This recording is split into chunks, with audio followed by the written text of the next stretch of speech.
Can you talk about where you stand on the war powers vote today? Yeah, I'm going to vote to deprivilege the resolution, as I understand that the majority leader, is going to offer. Secretary of State Marco Rubio just sent a letter responsive to my requests and concerns that certifies, number one, that the United States has no ground troops currently in Venezuela or operating in Venezuela. Number two, that if the administration sought to put ground troops into Venezuela, they would abide by the War Powers Act, and they would come to Congress for congressional authorization.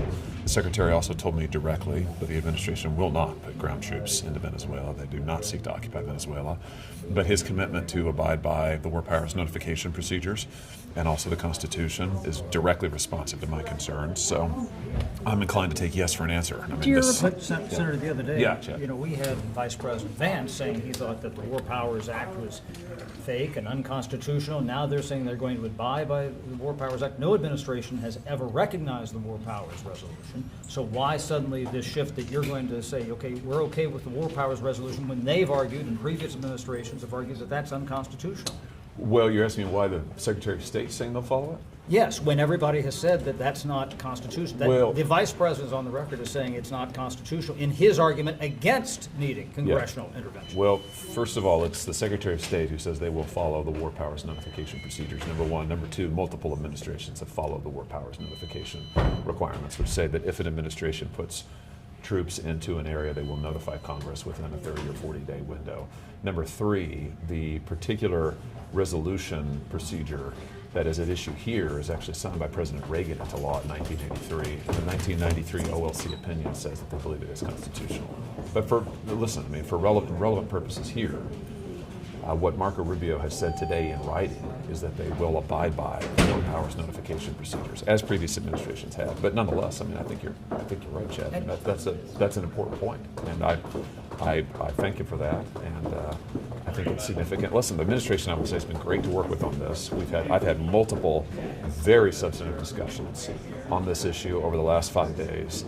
And what the administration told me all the time was, they said, we think that this ties our hands. And I said, my concern is ground troops in Venezuela without congressional authorization. And they said, well, we don't want to do that, but how can we work with you? And this is where we've gotten to. Did you feel pressure from them after your vote last week?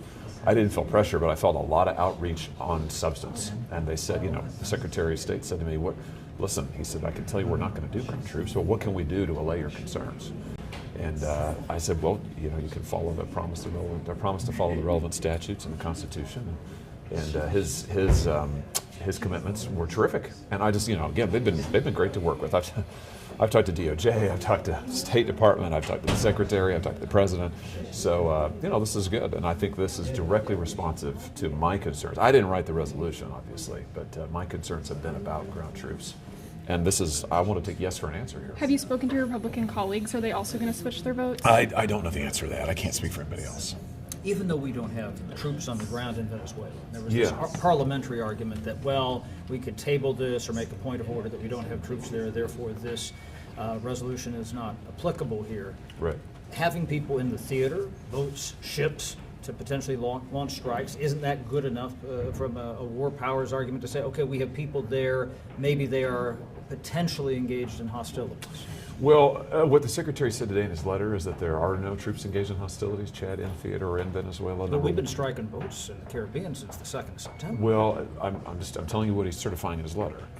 Number one. Number two, my concern is ground troops. Ground troops, and I personally think the President does not need congressional authorization to strike drug boats. I think that is not required. I don't think that's an Article 1 requirement at all.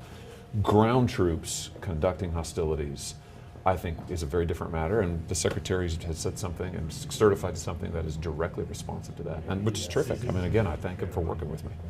What about ahead of tomorrow? There's a markup on crypto. Okay. I know that's not directly in your wheelhouse, but this is something that everybody's very concerned about, the idea that there needs to be some sort of a threshold to regulate crypto market and things. Yeah, gosh, I'm not on the relevant committee there, Chad, so I just don't know enough to. I know that usually doesn't stop senators, but maybe it'll stop me. If something changes in the future and boots do end up on the ground, would you want another war powers resolution to come back up? Well, I think what's significant here today, let me just reiterate that the Secretary of State's told me that they're not going to do that, but they also say, and security situation can change. Listen, nobody knows what will happen, and that's why the commitment today from him to follow the relevant statutes, the notification procedures, and to come back to Congress, I think is really significant. So, you know, I want to take yes for an Have you answer. spoken with Majority Leader Thune about a potential maneuver, like about the timing of the maneuver to get the resolution off the floor? My sense is we're going to vote on that today. And So you would definitely. I will vote to decertify based on the Secretary of State's, or to deprivilege based on the Secretary of So So your State's. understanding is it Communicated won't be a that to motion to them. proceed, it will be a deep vote on Point of deprivileging? order. Point of order? That's my understanding. But you want to confirm that with him. That's my understanding of what he wants to do. I don't see this. Have you communicated that to the leader? Oh, yeah. Thank you, guys. Thank you, Senator.